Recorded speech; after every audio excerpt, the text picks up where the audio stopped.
Unit 8 Solar Storms.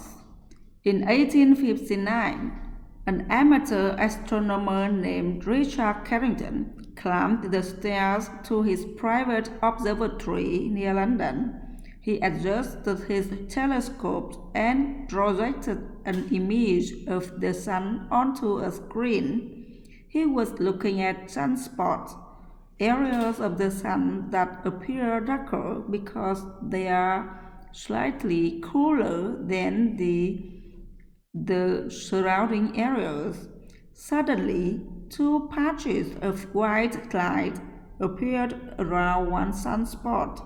Before dawn the next day, spectacular displays of red, green, and purple light, known as auroras, lit up the skies as far south as Panama in Central America. In the eastern United States, people were able to read newspapers outside in the middle of the night. Further west in the Rocky Mountains, the light confused campers enough to get up and start cooking breakfast. Some people may even thought their cities had caught fire.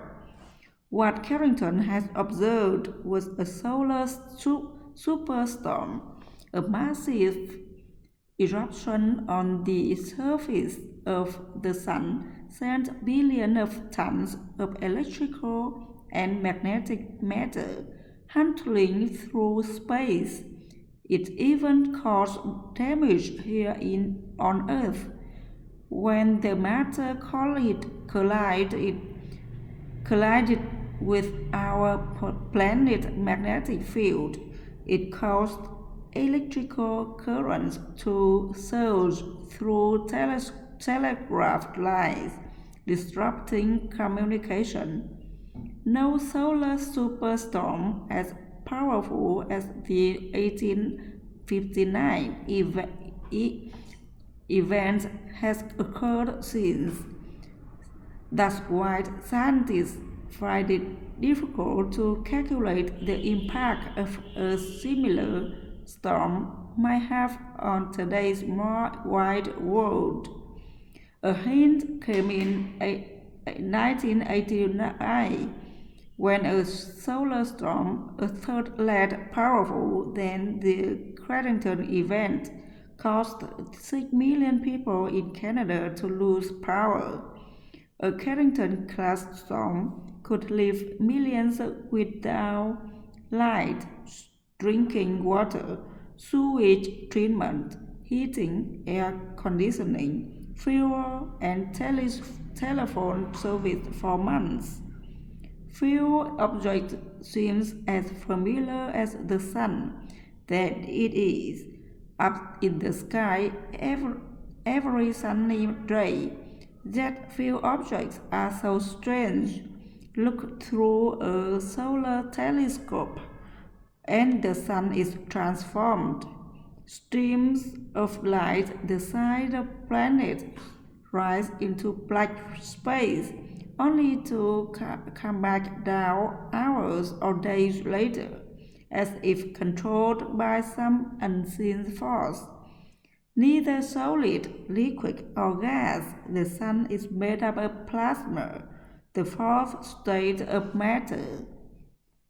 Scientists are learning more about the sun and how solar storms form. The sun is packed with magnetic fields, some emerging on the surface as sunspots. They help to power the solar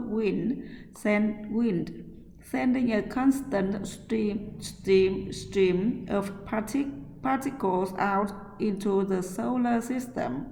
These fields can also become entangled with plasma, forming gigantic loops that are illuminated by the hot, glowing plasma.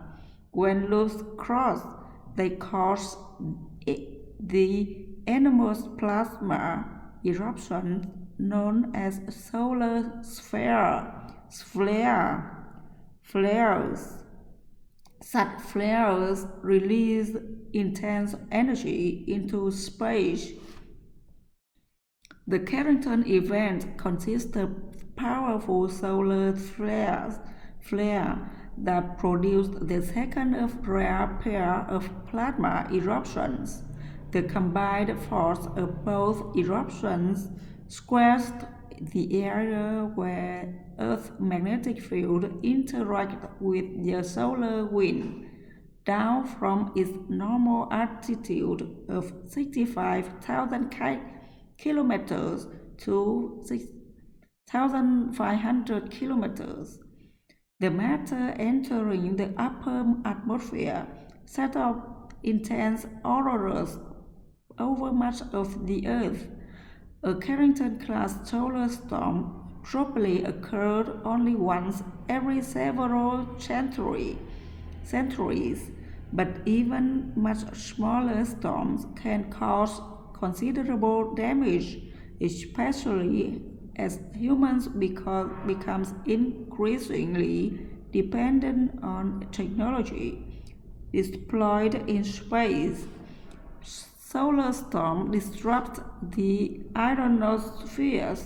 This is the layer of the Earth's atmosphere where auroras occur 100 kilometers above the Earth's surface. The pilot of the nearly 11,000 flights flying over the Arctic each year really rely on short-wave radio signals bouncing off the ionosphere to communicate. In an area beyond the range of communications, satellites orbiting over the equator, when space weather disrupts shortwave communications, planes flying these polar routes have to be diverted. This can cost as much as $100,000 a flight. GPS signals are also affected, resulting in positioning errors.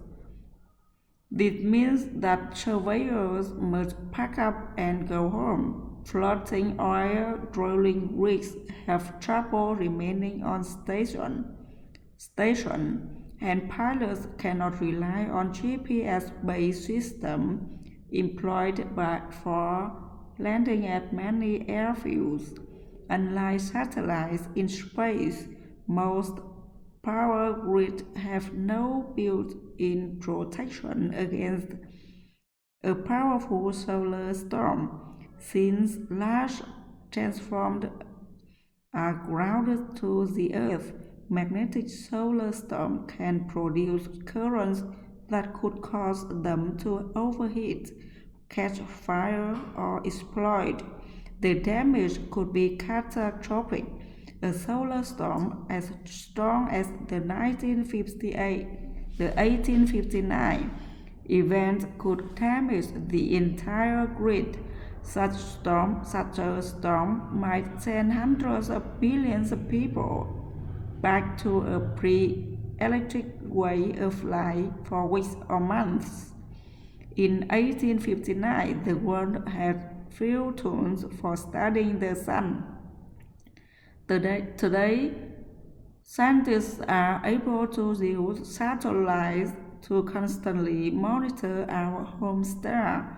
One pair takes 3D image revealing how plasma eruption speeds out through space. Another monitors the solar winds. Scientists cannot be sure of a storm intensity until it reaches this satellite, sometimes a mere 20 minutes before it reaches Earth.